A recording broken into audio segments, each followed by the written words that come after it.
Let me go because I mean. It's in the middle. You know that.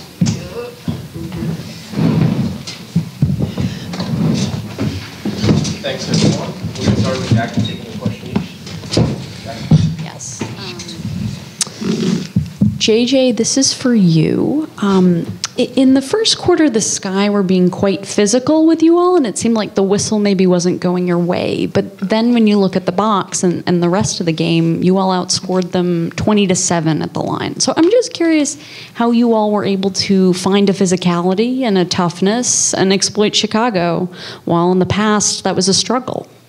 Yeah, they're the type of team that, you want to kind of,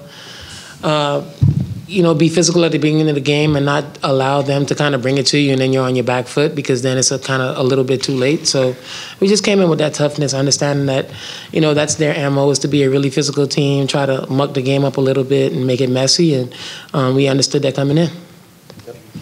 Coach, just congrats on another win tonight. I want to ask you in terms of how you dealt with Marina Mabry after she got off at the beginning with the threes, how you were able to then make sure she didn't even take basically another three. Your thoughts on that? Yeah, I mean, she's a great player, but we left her open. We didn't execute the scout. Can never go underneath her or leave her open, and we kept size on her. I think Kayla Thornton did a fantastic job on her. It's just staying skin on skin, and then when we did switch, we just made it hard for her. I mean, if you leave her open, great players are going to put the ball in the hole. Hello all, congrats on the win. This will be a question for both the coach and the players. Leonie Fibish comes into the lineup tonight. At first she replaced Courtney Vandersloot in the 5, but now she's replacing Benaja Laney, one of the top two-way players in the game. So what can you say about the way she has endeared herself to this lineup to make sure that a step is not lost even in the event of medical emergency? So for both coach and one of the players, whoever feels more comfortable answering, please. Yep, I mean, she's great. I mean, she's got good size, loves defense, knows how to execute well, and we're putting her on, we're playing her, okay, B, here we go. This is what B does, guard Kennedy Carter. And I know Kennedy had 22 tonight, but I thought we did a pretty good job on her for overall. And a lot of time it wasn't really on Leo. But, her ability to knock down threes and to move the ball, to make decisions with the ball, her assist, the skip pass, I think she has good poise on that. And she's a player, like in the last game, we put her a little bit more in the pick and rolls as well. I think she's got good versatility and, she's stepping up when we need it. But she plays whatever role the team needs. I mean, she's at a plus 27. That's pretty good. As a rookie, like that doesn't happen often. Her ability to come in with poise, know who to get the ball to, understand when she needs to take her shots, when she needs to continue to find players, pass the ball. She takes the right shots, gets the ball in the right people's hands, and that's kind of something you can't really teach, and I think it's something she's picked up really quick and why she's transitioned really well into the starting lineup, because she just understands her role and what she needs to do and plays it to the best of her ability. But a plus 27 from a rookie to come in on this team and do that is pretty impressive. Like, I'm impressed, and so continuing to pour into her to be able to do what she does for us because we need her. Appreciate your time, insight. Congrats on the win. Hi, everybody. For Sandy, in the first quarter, Kennedy Carter was able to get a lot of shots at the rim and drives to the basket, but after that, only three shot attempts at the rim the rest of the game. How do you think the group was able to adjust to what she was doing and make things harder for her? Yeah, look, we'll obviously trying to keep her out of the paint. We didn't succeed in the first quarter, but, I think it's more our closeouts. I think we were giving her too many direct drives early, so we just tidied that up. Rim protection got better, and I think JJ had a fantastic game tonight, just that rim protection there. She got us on when we did switch in the paint, jumping over people. She can just jump out of the gym, can't she? It's crazy. Good little player there. So we try to keep size on her as much as we can and entice her to take those mid-range shots. My question is also for Sandy. You shot 8 for 21 from 2 in the first half, and it was 9 of 15 by the time you took the starters out in the second half. So what really was the difference in your mind there? Were you able to generate shots in the second?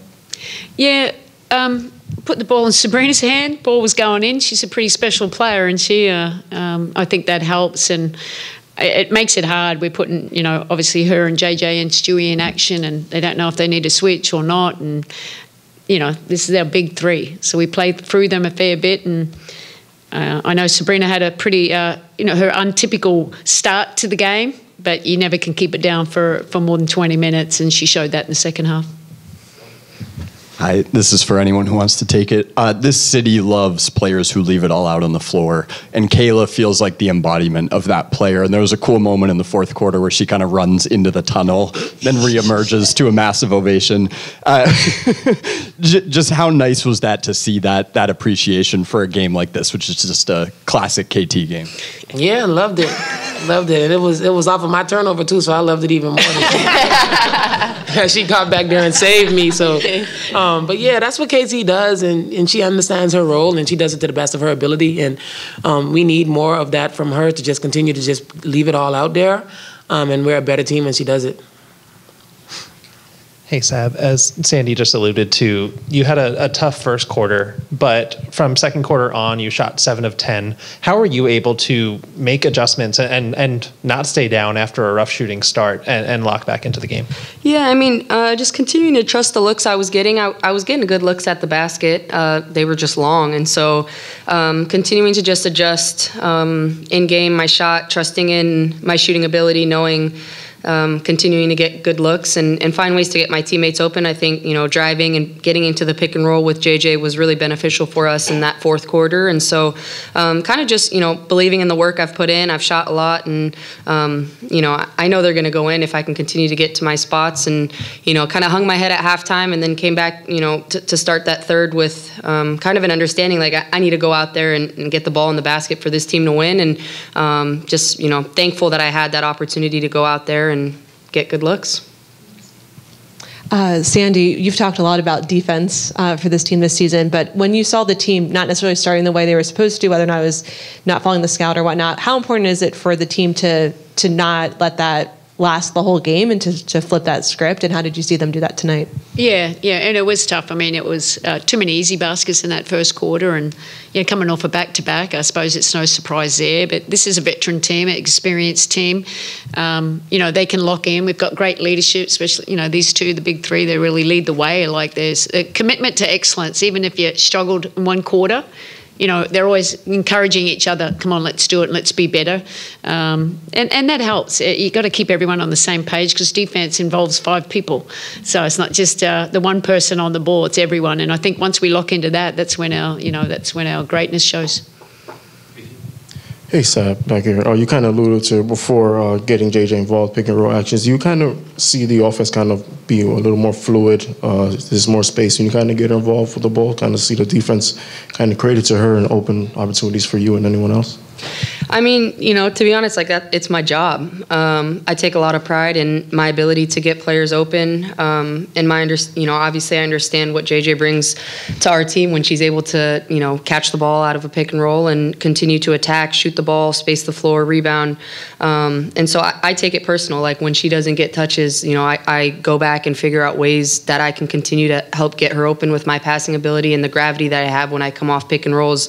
And I know she's doing everything she can to try and get me open as well. So it's a two-way street, and I think we've really bought into just it's a long game. Like when one thing's going, you continue to stay with it, and then when they adjust, we're able to just adjust quickly and continue to find ways to attack. And being able to see how poised she was down the stretch, we couldn't get her looks really early on, but then throughout the game, we got great looks when we needed. She got a big and one, and continuing to just establish her in the paint, and that's why we win games. Hey, Coach. Obviously, Sabali today in those limited minutes still had 2 blocks, couple rebounds, and had that bucket in that game as well. Just what did you see in those limited minutes, and how did you like her in her first game back? Yeah, I liked it a lot. You can put the vision, at the start of the year, how she'd complement the other players that we have. She was on limited minutes, obviously, so we went as much as we could. And I think the second time she got in, she felt more comfortable. And that she hasn't played for a month, so that's kind of normal. But you just see how explosive, how well she rolls and can finish at the rim. It's another big body for rebounding and defense in there too. So it was very encouraging.